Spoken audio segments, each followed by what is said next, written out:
Hi, let's take a look at your second region band song. This is the fast song. It says it goes at 42 equals the dotted quarter note. If you want to, you can subdivide it and give the eighth note the beat. And I think that's the smart choice here. So there will be 3/8 notes per measure. 3 times 42, your metronome goal is 126. For now, obviously go as slow as you need to go to get this right.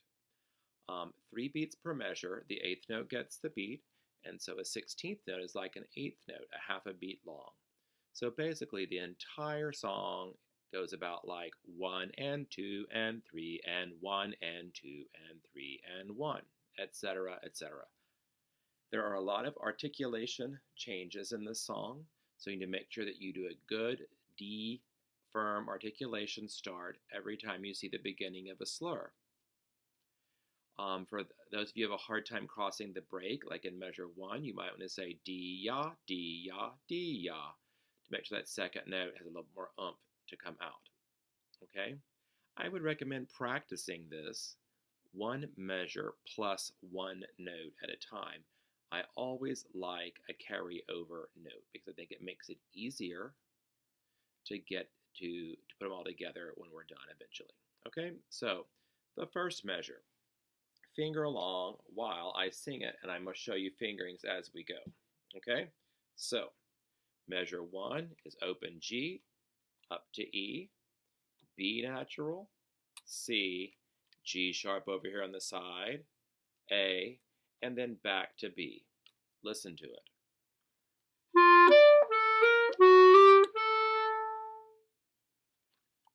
I leave my right hand down once I play the B in measure 2 because it makes it easier to get the G sharp and A and B out when you cross the break to measure 2.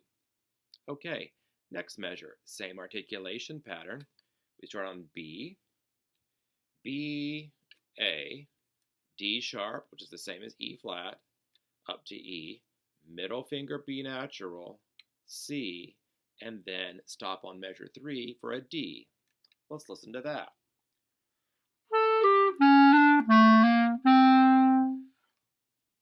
Okay, and then I would just go through the piece that way until you come across a problem that you have.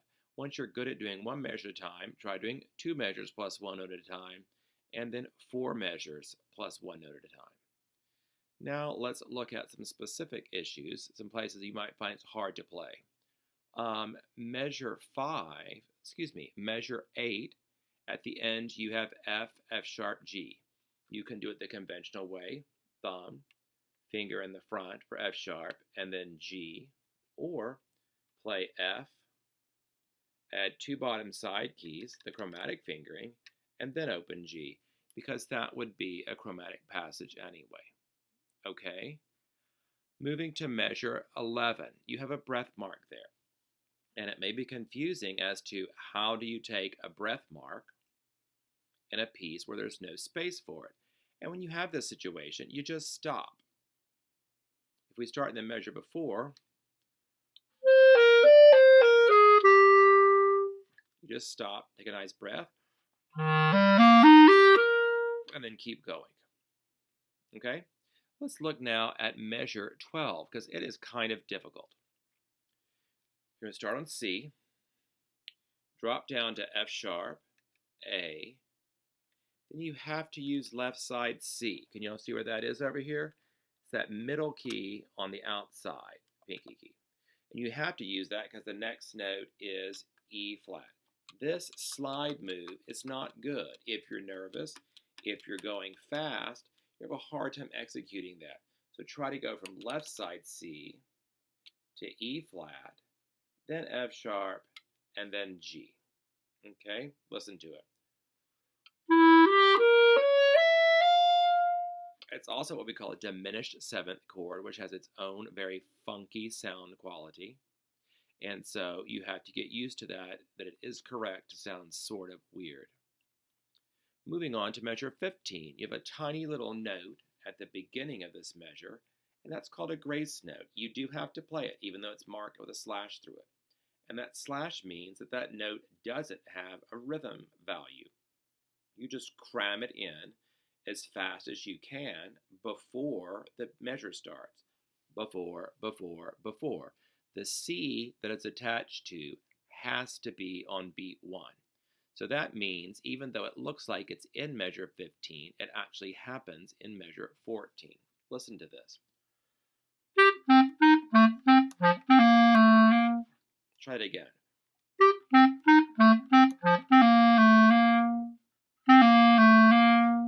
See, I put it in right before the beat. No rhythm, just a little flick. Okay? Now the really challenging looking thing at the end of the measure 16. You have a trill followed by 2 grace notes that lead up to your high G. Okay? A trill means that you play the note written to the note above it within the key signature and go back and forth as many times as you can in that time period. If you're playing the song slowly, you can trill several times.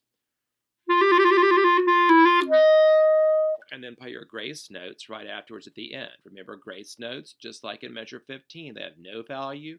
You just shove them in as quickly as you can.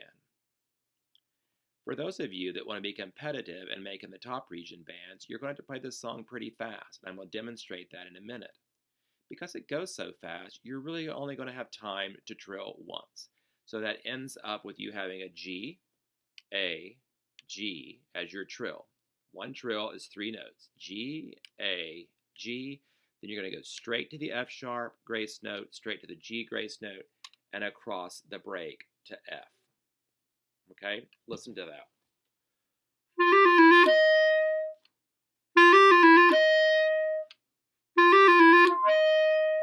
It's like one 5-note idea. Okay, a great teacher once taught me on groups of 5 to say, this is difficult. This is difficult. It's 5 unstressed syllables, and you can think, this is difficult F, and that's where you get the rhythm for this. The rest of these notes are fingerings that you should know, note names and fingerings. If you don't, it's easy to use your fingering chart from your beginner book, or download a fingering chart online, or look up any fingering chart apps out there. None of these notes are weird besides the things I've discussed, and they should be fairly easy for you. Okay, let's listen to this at a moderate speed, one that you could probably do well at region if you played like this.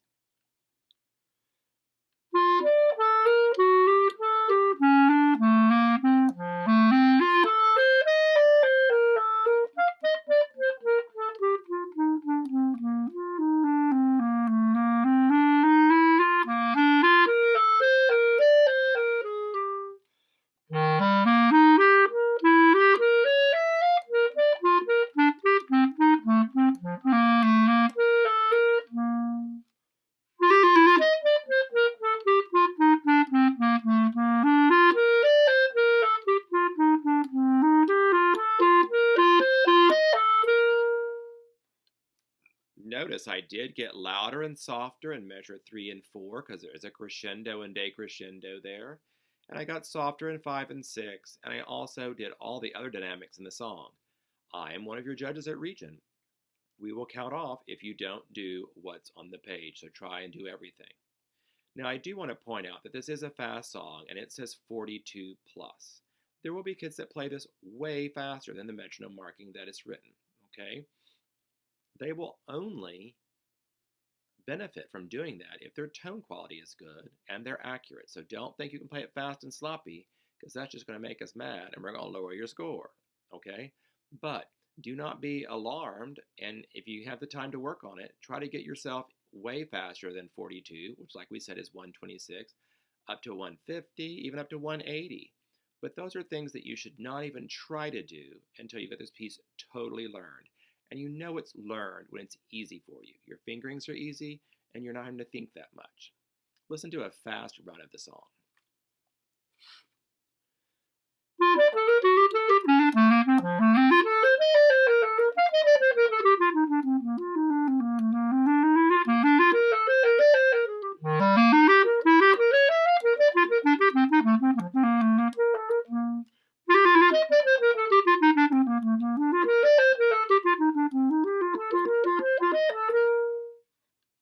So you hear, it's fun. It sounds cool that fast. However, you should not try and go faster unless you can play it perfectly and sound good. And then beyond that, work up a little bit at a time. You will get help with this from your band directors, and you can also get extra help from private lesson teachers. I'm available for lessons online, as are many other people, so just get with your directors and find someone to help you if you want some more advanced help with this. Thanks, and good luck.